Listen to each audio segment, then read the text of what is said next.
Hello வணக்கம். இது உங்கள் சிவி ஜோன் காலை. வணக்கம் டு ஆல். எல்லாரும் எப்படி இருக்கீங்க? இன்னைக்கு பற்றி தரமான சம்பவத்தை பற்றி பேச போகிறோம். நைட்டு பார்த்தீங்கன்னா நானும் வந்துட்டு வெயிட் பண்ணி பார்த்து அதுக்கப்புறம் தூங்கிட்டேன்.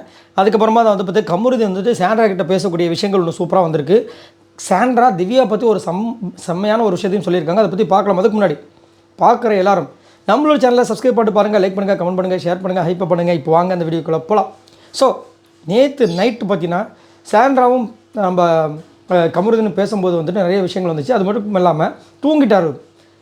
விஜய் படுத்து பதறிட்டாங்க. அச்சோ இவன் மாதிரி தூங்கிட்டானே, இவனை நான் எப்படி எழுப்புறதுன்னு தெரியலையே. ஏன்னா ஒரு வீடு பாத்திரம் ஃபுல்லாக அங்கே தான் இருக்குது. இவங்க தான் வந்து இப்போ கழுவி ஆகணும். ஏன்னா பனிஷ்மெண்ட் கொடுத்துருக்காங்கல்ல.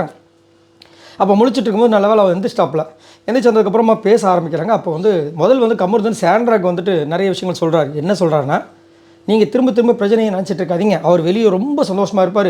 நீங்கள் நினச்ச மாதிரி அவருக்கு நிறைய பட வாய்ப்புகள் வந்திருக்கும். அவர் சொன்ன வாய் முகூர்த்தம் என்னமோ முன்னாடியே பழிச்சிருச்சு. ஏன்னா உண்மை தான், அவருக்கு 2 பெரிய பட வாய்ப்புகள் வந்திருக்குன்னு அவரே வந்துட்டு அவர் சோஷியல் மீடியாவில் ஷேர் பண்ணி தான் நம்மளும் சொல்லியிருந்தோம்.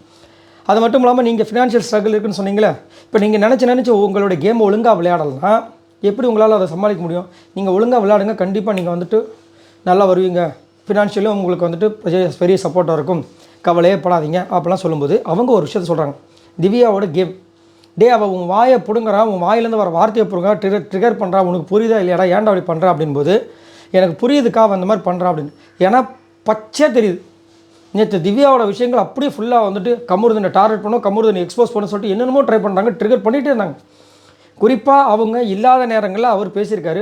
ஒன்றுமே இல்லை, அவங்கள மாதிரி நம்ம டார்ச்சர் பண்ணாமல் இருந்தால் போதும், அவ்வளோதான் சொன்னார். அதுக்கு அவ்வளோ தூரம் வந்துட்டு அவரை வந்து என்னென்னலாம் பிடிக்காது, தைரியமாக இருந்தால் பேசு, மூஞ்சிக்கு நேரம் பேசு, நான் இப்போ மூஞ்சிக்கு நேரம் தான் பேசுகிறேன் அப்படின்னு அவர் ஆரம்பித்தார். உன்ன மாதிரி மறைச்சி நான் மைக்கை மறைச்சி பேசலை, உங்கள் 2 பேருமே நான் கேவலமாக பண்ணலை, ஃபுல்லாக ட்ரிகரிங். அதுக்கப்புறமா சண்டை போட்டு போவாங்க பார்த்தா நடு வீட்டில் உட்காந்த மாதிரி வந்துட்டு அந்த இது பேர் என்னது, பீன் பேக் போட்டு உட்காந்து திரும்ப அங்கேருந்து அவர் பேசும்போது மேலே பார்த்து அதுக்கு தான் அவர் வந்துட்டு காக்கா போயிருப்பதுன்ற மாதிரி கலாய்ச்சி விட்ருப்பார்.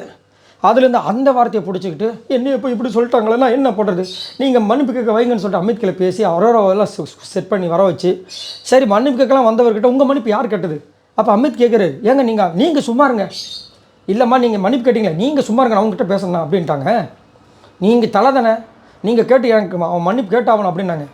வந்து மன்னிப்பு கேட்க வந்தவரை வந்துட்டு நீங்கள் சும்மா இருங்கன்னா, அதனால தான் அவர் என்ன பண்ணாரு, ஏங்க என்னங்க அவங்க பேச ஆரம்பித்தா நானும் மன்னிப்பு கேட்க வந்தேன் ஸ்வைனும் போது ஆப்போசிட்டில் வினோத் சிரிச்சிட்டாரு.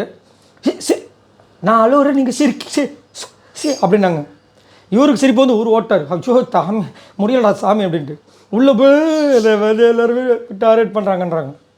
என்ன இது ஒன்றுமே புரியலையப்பா. இவங்களே கிரியேட் பண்ணி, இவங்களே சீனை டைரக்ட் பண்ணி, இவங்களே எல்லாத்தையுமே முடிச்சிட்டாங்க. அதில் வந்துட்டு ஆறாரோ ஒரு பிளே பண்ண ஆரம்பித்தாங்க. வினோத் போட்டு கலாய்ச்சி செம்மையாக இருந்துச்சு. ஸோ கிளியராக தெரியுது கமருதீனோட வாயை பிடுங்கணும், கமருதீனுக்கு எதெல்லாம் வந்து சொன்னால் ட்ரிகராக உங்களுக்கு கிளியராக தெரியுது. அதனால தான் தைரியமான ஆளாக இருந்தால் சொல்லு, புரியுதுங்களா, தைரியமான ஆளாக இருந்தால் பேசு. நீங்கள் 2 பேரும் அவங்க 2 பேரும் பேசாதுன்னு காலையில் எஃப்ஜே கூட சண்டை வந்துச்சுல, அதனால் நீங்கள் 2 பேரும் பண்ண கேவலங்களுக்கு தெரியும். உங்கள மாதிரி நான் கிடையாது. மைக்கை முறைச்சப்போ திரும்ப அதை குத்தி காட்டுறது, புரியுதுங்களா, நிறைய விஷயங்கள் அதைத்தான் வந்து சாண்ட்ரா சொல்கிறாங்க. சாண்ட்ராக்கு திவ்யா பற்றி பச்சை கரெக்டாக தெரியுது. அதனால தான் விஜய் சேதுபதி அன்றைக்கே சொல்லிட்டார், சாண்ட்ரா உங்களை வந்து திவ்யா யூஸ் பண்ணிட்டு இருக்காங்க, புரிஞ்சிக்கங்க அப்படின்னு. இல்லைன்னா அவர் டேரெக்டாக இந்த மாதிரிலாம் வந்துட்டு க்ளூ கொடுக்க மாட்டாப்புல. அதை தான் அங்கே சொல்கிறாங்க, எனக்கு விஜய் சேதுபதியே க்ளூக்கு தர்றா புரிஞ்சுக்கோ அப்படின்ற மாதிரி. பட் கமருதீன் வந்துட்டு அந்த வலையில் விழுந்துறாரு. அவங்க வலையை விரிச்சவனே இதோ வந்து டைம் டம்முன்னு குதிக்கிறாரு. ஏன் ஏற்கனவே உங்களுக்கு ஏகாபுரத்தமாக 7.5 சனி நல்ல தலைமல் நின்று ஆடிட்டு இருக்கு ஜிங்குன்னு, இதில் இது வேறையா அப்படின்ற மாதிரி இருந்துச்சு. இப்போ இதை விஜய் சேதுபதி அவர்கள் எப்படி கேட்பாங்க? பேப்பர் எடுத்து வந்து காக்கா தலையில் கக்கா படித்து இப்படியா என்ன கமருதீன் கொஞ்சம் பார்த்து பேசுங்க, புரிஞ்சுக்குங்க. ஏன்னா ஏற்கனவே உங்களுக்கு சுற்றி வந்துட்டு இது பழத்தை நோண்டி வச்சுருக்காங்க. நீங்கள் எப்படி காலை வச்சாலும் பழத்தை கொள்வீங்க. அதனால் பார்த்து பேசுங்கன்றது நம்மளோட கருத்து. இன்றைக்கி வேறு ஒரு பெரிய ஒரு அபாய கட்டம் இருக்குன்ற மாதிரியும் போயிட்டுருக்கு. பார்க்கலாம் என்ன நடக்குது. இதை பற்றி உங்களோட கருத்துக்களை சொல்லுங்கள். அதனால் சாண்ட்ரா திவ்யா விட்டு ஃபுல்லாக விலகிட்டாங்க.